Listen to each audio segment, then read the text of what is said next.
Hi friends, welcome to my channel. మీరు చూస్తున్నారు SK Suresh info YouTube channel. నేను మీ సురేష్. ఫ్రెండ్స్, ఈరోజు మన వీడియోలో ఎన్టీఆర్ భరోసా పెన్షన్ స్కీమ్ ఏదైతే ఉందో ఆంధ్రప్రదేశ్లో, ఆ స్కీమ్ గురించి, కొత్త పెన్షన్లు ఎప్పుడు అన్న విషయం గురించి, అలాగే పాత పెన్షన్ సంబంధించి ఒక ఇంపార్టెంట్ అప్డేట్ గురించి తెలుసుకుందాం.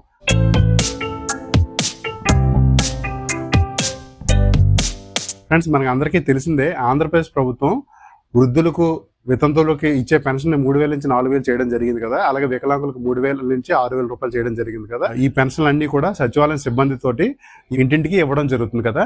సో ఈ పెన్షన్లు అనేవి ప్రతి నెల 1వ తేదీ నుంచి 2వ తేదీ మాత్రమే, అంటే 2 రోజులు మాత్రమే ఇవ్వడం జరుగుతుంది. అంటే గతంలోనే 5 రోజులు ఇచ్చేవారు కదా ఈ పెన్షన్ని. ప్రతి నెల కూడా ఈ ప్రస్తుతం ఆంధ్రప్రదేశ్ ప్రభుత్వం విధి విధానాల ప్రకారంగాను ప్రతి నెల 2 రోజులు మాత్రమే ఇవ్వడానికి ప్రభుత్వం నిర్ణయించడం జరిగింది. పెన్షనర్లు ఎవరైనా వేరే ఊర్లో ఉన్నా, వేరే జిల్లాల్లో ఉన్నట్లయితే వెంటనే మీ యొక్క సచివాలయంకి వెళ్ళి 1వ తేదీ 2వ తేదీలో మాత్రమే మీ ఇంటి దగ్గర ఉంటే వాళ్ళు వచ్చి మీ సచివాలయం సిబ్బంది మీ ఇంటికి వచ్చి ఇవ్వడం జరుగుతుంది.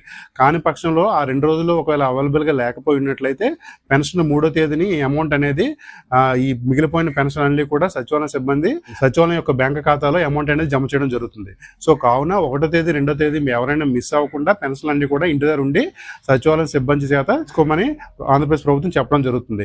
అయితే ఒకవేళ ఈ నెల పెన్షన్ మిస్ అయ్యి వచ్చే నెల కలిపి 2 నెలలు కలిపి ఇస్తారంటే ప్రస్తుతానికి అలా ఇవ్వడం లేదు. ఏ నెల పెన్షన్ ఆ నెల మాత్రమే తీసుకోవాలి. గత నెల తీసుకున్న పెన్షన్ ఈ నెల వస్తుందంటే అలా రావట్లేదు. కేవలం 1 నెల పెన్షన్ మాత్రమే రావడం జరుగుతుంది. ఎవరైనా పెన్షన్దారులు వేరే ఊరు వెళ్ళినట్లయితే 1వ తేదీ 2వ తేదీ మీ ఇంటికి వచ్చి మీ ఇంటి దగ్గర ఉండవలసిందిగా ప్రభుత్వం కోరుతున్నది. ఫర్ ఎగ్జాంపుల్, ఈ నెల 4,000 పెన్షన్ రూపాయలు తీసుకోవాల్సి ఉన్నట్లయితే ఈ నెల తీసుకోలేదంటే వచ్చే నెల మీకు ఈ 4,000 వచ్చే నెల తరకు 4,000 కలిపి 8,000 ఇస్తారు అనుకుంటే మాత్రం అలా ఇవ్వరు. కేవలం 1 నెల సంబంధించి 4,000 మాత్రం ఇస్తారు. కాబట్టి ఈ పెన్షన్ని ఖచ్చితంగా 1, 2వ తేదీలో మాత్రమే తీసుకోవాలి. సో ఇది పాత పెన్షన్ సంబంధించి. అలాగే చాలామంది నాకు పర్సనల్గా మెసేజ్ చేయడం జరుగుతుంది, చాలామంది అడుగుతున్నారు కూడాను. కొత్త పెన్షన్ సంబంధించి ప్రభుత్వం ఉండేటప్పుడు కొత్తగా అప్లై చేసిన పెన్షన్లు కూడా చాలా మందికి ఇంకా రాలేదు, అప్రూవ్ అయ్యి కూడా విడుదల అవ్వలేదు.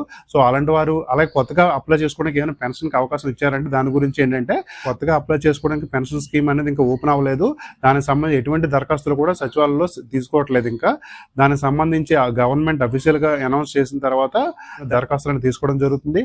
అలాగే గతంలో అప్లై చేసిన వాళ్ళు కూడా అవన్నీ కూడా పరిశీలనలో ఉన్నాయి. దానికి సంబంధించి కూడా అఫీషియల్ గవర్నమెంట్ ఇటువంటి అధికారాలు ఇవ్వలేదు.